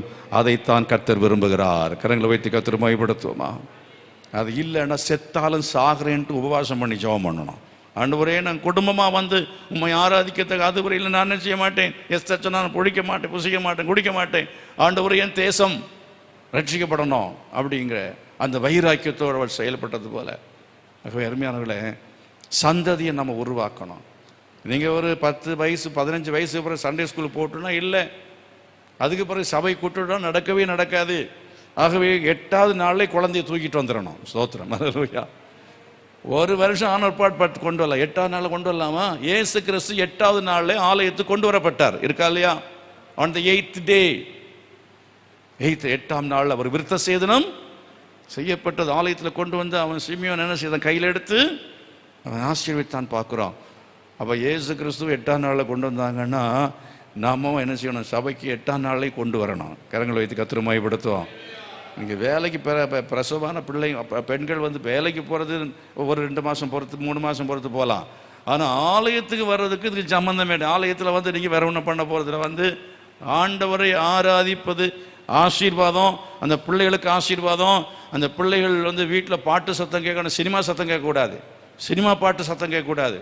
ஆவிக்குரிய பாடல் கேட்கணும், ஆவிக்குரிய வசனத்தை கேட்கணும். சபையில் வந்தால் அந்த பிள்ளைகளை கொண்டு வந்துட்டு அந்த பிள்ளையை கொண்டு போய் வெளியில் அப்படியே சுற்றிட்டு இருக்கக்கூடாது. சிலர் என்ன பண்ணுவாங்கன்னா அதை ஊட்டிக்கிட்டே நடப்பாங்க, அதை ஊட்டிக்கிட்டே நடப்பாங்க, வெளியே சுற்றிட்டே நடப்பாங்க. நான் என்ன சொல்லுவேன்னா, ஆலயத்தில் எங்கள் பின்னால் ஒரு ஓரத்துலையாவது உட்காரணும். கர்த்தரை மகிமைப்படுத்துவோம். உம்முடைய வாசஸ்தலத்தில், நம்முடைய ஆலயத்தில், அதாவது அடைக்கலான் குருவிக்கும் தகலான் குறிக்கும் ஒரு கூடு கிடைத்ததே. ஆமே, உட்கார ஒரு இடம் கிடைச்சதே, இங்கே ஊழியம் செய்ய ஒரு வாய்ப்பு கிடைத்ததே. ஆமென், அல்லேலூயா. கீபோர்டு போட ஒரு வாய்ப்பு கிடைத்ததே, அங்கே உட்கார ஒரு வாய்ப்பு கிடைத்ததே. அதை என்ன செய்யணும்? கனமா நினச்சி அந்த காரியத்தில் அருமையான பிரதர் சேமுக்காக கர்த்தருக்கு ஸ்தோத்திரம், இவங்களுக்காக கர்த்தர் ஸ்தோத்திர கரங்களை கொட்டி இவங்களை நம்ம பாராட்டுவோம். ஹல்லேலூயா. எத்தனை 7 ஆராதனைகளுக்கு ஒவ்வொன்றும் ஒருத்தர் கர்த்தர் கொடுத்துருக்கிறாரே, அதுக்காக நம்ம என்ன செய்வோம்? சந்தோஷப்படுவோம். அருமையானவர்களே, அவ்விதமாக நம்ம குடும்பமாக ஆண்டவரை ஆராதிக்கணும். ஆண்டவர் ஒவ்வொரு ஸ்தானத்தில் கர்த்தர் உங்களை அவர் வைத்து அவர் செயல்படுத்த வேண்டும் என்று விரும்புகிறார். தேவனுடைய சபையை கட்ட வேண்டும் என்று விரும்புகிறார். தேவ ராஜ்யத்தை விஸ்தாரம் பண்ண வேண்டும் என்று கர்த்தர் என்ன செய்கிறார்? விரும்புகிறார். நல்ல கவனி. கடைசியாக நான் சொல்லி முடிக்க வேண்டிய நேரத்தில் வந்து வருது, ஆனாலும் வசனம் வந்துக்கிட்டே தான் இருக்குது, அது வந்துக்கிட்டே தான் இருக்கும். அதுக்கு என்ன பண்ணுறது பாஸ்டர்? தாவீதுக்கும் சாலமோனுக்கு ஒரு வித்தியாசம் என்ன தெரியுமா? தாவீது ராஜ்யத்தை விஸ்தாரம் பண்ணினான். He extended the kingdom. He extended the kingdom of God. தேவ ராஜ்யத்தை விஸ்தாரம் பண்ணினான். அது அர்த்தம். உலகத்தை முழுவதும் தாவீதை கொண்டு, தாவீதினுடைய சந்ததியை கொண்டு ஆண்டவர் ராஜ்யத்தை ஸ்தாபிக்க வேண்டும் என்று கர்த்தர் விரும்பினார். அதுக்காக தாவீது தெரிந்து, ஆனாலும் தாவீது தன் கடமையை செய்தான், யுத்தங்களை செய்தான், செய்து அவன் என்ன செய்தான்? அவன் ராஜ்யத்தை விரிவுபடுத்தினார். இன்றைக்கு இருக்கிற இஸ்ரவேல் அல்ல அன்றைக்கு விசாலமாக இருந்தது. ஆனால் சாலம் என்ன பண்ணான் தெரியுமா? 1000 பொண்டாட்டி கல்யாணம் பண்ணி வச்சு நல்லா என்ன செஞ்சான்? ஆடிக்கிட்டு இருந்தான். நான் வீட்டை கட்டினேன்னா, நான் தோட்டத்தை நாட்டினேன்னா, தேவ ராஜ்யம் விஸ்தாரமாக்கப்படவில்லை. The kingdom was not extended. தேவ ராஜ்யம், அதாவது இஸ்ரவேல் ராஜ்யம் என்பது தேவ ராஜ்யத்துக்கு சமம். தேவனுடைய ஆளுகைக்கு உட்பட்ட இடம், அதை அவன் விஸ்தாரமாக்கவில்லை. There was a stagnation. அப்படியே தான் இருந்துச்சு. அப்பா வச்சுட்டு போன அப்படியே காப்பாற்றணும், அவ்வளோதான். No development. நீங்கள் சபைக்கு வந்தது மாதிரி இருக்கக்கூடாது, உங்களை நீங்கள் டெவலப் பண்ணணும். கர்த்தரை மகிமைப்படுத்துவோம். அப்படியே இருக்கக்கூடாது. அப்பா காலத்தில் உள்ளது மாதிரி அடுத்த பிள்ளைகளுடைய காலத்தில் வீடு இருக்கக்கூடாது. வீட்டை டெவலப் பண்ணுங்க, உங்களுடைய அறிவை வளர்த்து கொள்ளுங்கள். திறமை என்பதில் சிறந்த திறமை என்பது இருக்கிறது, கொஞ்சம் திறமைங்கிறது இருக்கிறது. ஆகவே திறமையை நாம் வளர்த்து கொண்டே இருக்க வேண்டும். கரங்களை வைத்து கர்த்தரை மகிமைப்படுத்த. அல்லேலூயா. கர்த்தருடைய சபையில் இருந்தாலும் சரி, வீட்டில் இருந்தாலும் சரி, நம்ம இருக்கிற அலுவலகத்தில் இருந்தாலும் சரி, அப்டேட் நம்ம அப்டேட் பண்ணிக்கொண்டே இருக்க வேணும். கர்த்தர் கிருபை செய்வாராக. கரங்களை வைத்து ஆண்டு மகிமைப்படுத்துவோமா? ஆண்டவருடைய சித்தம் என்னன்னா, நீங்கள் தேவ ராஜ்யத்தை விஸ்தாரமாக்க வேண்டும். சாலமானதை செய்யலை. ஸ்டாக்னேஷன் சொன்னால் என்னது தமிழில்? தேக்க நிலை. அப்படியே தேக்க நிலை. இப்போ இந்த சபையுடைய நிலைமை என்ன தெரியுமா? இப்போ தேக்க நிலையில் நிற்கிறது. வருஷந்தோறும் மாதந்தோறும் வளரணும். ஆமென். மாதந்தோறும் ஞானசான ஆட்கள் எடுக்கணும். மாதந்தோறும் ஆட்கள் 1000 ஜனங்கள் வந்து சபையில் சேரணும். அதுதான் கர்த்தர் விரும்புகிறார். அப்போ அதுக்கு நீங்கள் ஒவ்வொருத்தரும் சாலமோனாக இருக்கக்கூடாது, தாவீதாக இருக்க வேண்டும் என்று கர்த்தர் விரும்புகிறார். கரங்களை வைத்து கர்த்தரை மகிமைப்படுத்துவோமா? நம்ம எல்லாம் படுத்து சுகம் அனுபவித்துக் கொண்டிருக்கக்கூடாது. தாவீதை போல யுத்தம் செய்ய வேண்டும், சாத்தானோடு யுத்தம் செய்ய வேண்டும், எதிரி தேசத்தை பிடிக்க வேண்டும். அப்படி செய்தால் கர்த்தர் தாவீதுக்காக எந்நாளும் ஒரு விளக்கை வைத்தது போல உங்கள் குடும்பத்திலையும் கர்த்தர் உங்கள் குடும்பத்தில் நித்தியமாக ஒரு விளக்கு எரிந்து கொண்டே இருக்கும். உங்கள் சந்ததி கர்த்தர் ஆசீர்வதிப்பார். சமயம் இல்லாதனால எல்லாரும் எழுப்பி நிற்கலாம். கர்த்தருடைய சமூகத்தை நோக்கி நம்ம பார்த்து ஜெபம் பண்ணி கேட்போம். ஆண்டவரே, என்னை கொண்டு நீர் செய்ய வேண்டிய காரியத்தை உம்முடைய ராஜ்யத்துக்கென்று செய்ய என்னை ஒப்பு கொடுக்கிறேன் என்று சொல்லி எல்லாரும் தேவ சமுதிர கரங்களை வைத்து உண்மையாகவே ஜெபம் பண்ணி கேட்போம். ஆண்டவரே, என்னது சேலத்தில் வைத்திருப்பதற்கு ஒரு நோக்கம் உண்டு. ஆண்டவரே, என்னை இந்த குடும்பத்தில் வைத்திருப்பதற்கு ஒரு நோக்கம் உண்டு. என்னை ஆண்டவர் இந்த திருச்சபையிலே வைத்திருப்பது கொண்டு வந்ததுக்கு நோக்கம் உண்டு. தகப்பனே, அந்த நோக்கத்தை என்னை நிறைவேற்றுவீராக. தாவீதை போல ஆண்டவரே, என் சந்ததிக்கு நான் ஆசீர்வாதமாக இருக்கணும். ஆண்டவரே, என்னை கொண்டு ஒரு சந்ததி எழும்பணும். என்னை கொண்டு ஒரு ஞானமுள்ள சாலமோன் எழும்பணும்.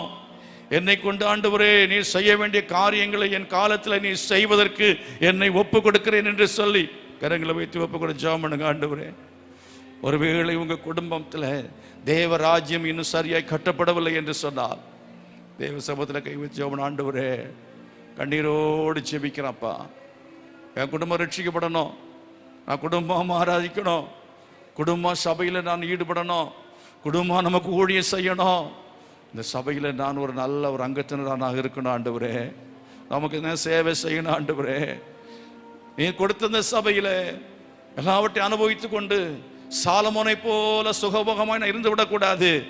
நான் தாவீதை போல சத்துருவோடு யுத்தம் செய்யணும், சத்துருக்களின் எல்லா விதமான திட்டங்களையும் முறியடிக்கணும், சத்துருவின் ராஜ்யங்களை நான் பிடிக்கணும். தேவ ராஜ்யத்தை ஆண்டவரே நான் விஸ்தாரமாக்க வேண்டும்.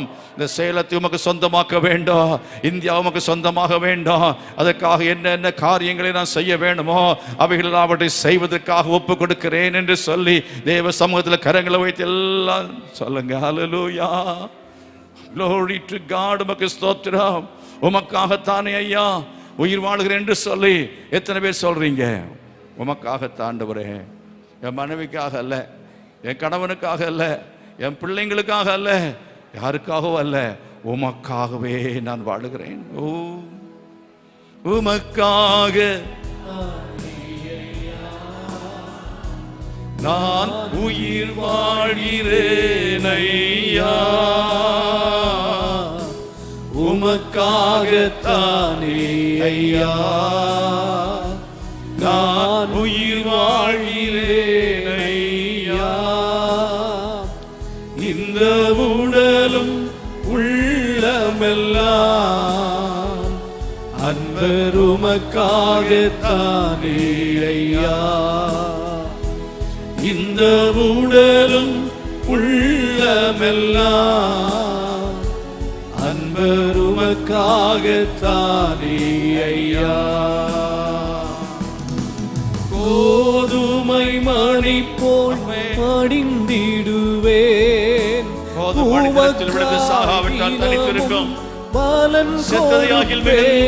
கொடுக்கும். கோதுமை மணி போல் மடிந்திடுவேன், உமக்காய் தினமும் பலன் கொடுப்பேன்.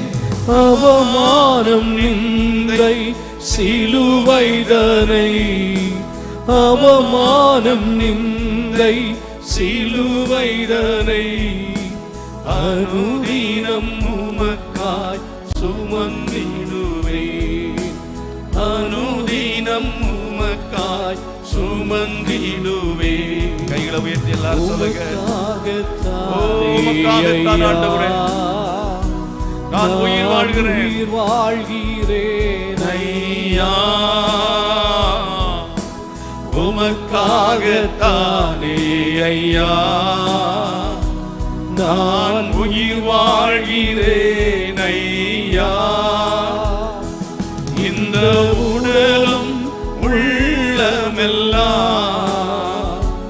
அன்பர் உமக்காகத்தானே ஐயா. இந்த உடலும் உள்ளமெல்லாம் அன்பர் உமக்காகத்தானே ஐயா. சாலமோனை போல நாம் இருப்போம் என்றால் ராஜ்யம் வளராது. சாலமோனுக்கு பின்பு ராஜ்யம் இரண்டாக உடைந்தது. அதன் பின்பு ராஜ்யம் காணாமல் போய்விட்டது. அருமையானவர்களே, தேவ ராஜ்யம் இந்த உலகத்தில் இருக்கணும். இந்த குடும்பம், நம்ம குடும்பம் ரெண்டாக உடைந்து விடக்கூடாது. தேவனுடைய ஒரு குட்டி பரலோகமாக நம்முடைய குடும்பம் இந்த உலகத்தில் இருக்கணும். தலைமுறை தலைமுறையாக நம்ம வாழணும். அது ரெண்டாக கூடாது, சிதறி போகக்கூடாது, இல்லாமல் போய்விடக்கூடாது. கையில் சொல்லுங்க, ஆண்டவரே தாவீதை போல உமக்கு ஏற்ற இருதயம் உள்ளவனாக, உம்முடைய சித்தம் செய்கிறவனாக, உம்முடைய நோக்கத்தை, பரம நோக்கத்தை நிறைவேற்றுகிறவனாக இருக்க எனக்கு உதவி செய்யும். வசனத்தின்படி ஜீவிக்கும்படியான கிருபைகளை தாரும். கேட்குள்ளாய் மாத்திரமல்ல, நாங்கள் செய்கிறவர்களாய் மாற உதவி செய்ய வேண்டும் என்று ஜெபிக்கிறேன். உம்முடைய ராஜ்யம் வருவதாக, உம்முடைய நாமம் பரிசுத்தப்படட்டும். ஆண்டவரே, உம்முடைய சித்தம் நிறைவேறட்டும். எங்களுக்கு வேண்டிய ஆகாரத்தை நீங்களுக்கு கட்டளையிடும்படி நாங்கள் ஜெபிக்கிறோம். உம்முடைய நாமத்துக்கு மகிமையாய் ஜீவிக்க எங்களை நீர் பலப்படுத்தும். இயேசுவின் நாமத்தில் பிதாவே, ஆமென். நம்முடைய கர்த்தராயிருக்கிற இயேசு கிறிஸ்துவின் கிருபையும் பிதாவாகிய தேவனுடைய அன்பும் பரிசுத்த ஆவியானுடைய அந்யோன்யக்கும் சமாதான பாதுகாவலும் நம் அனைவரோடு சகல பரிசுத்தவான்களோடு கூட இன்று என்றைக்கும் நிலைத்திருப்பதாக. ஆமென். God bless you. கர்த்தர் எல்லாரையும் ஆசீர்வதிப்பாராக.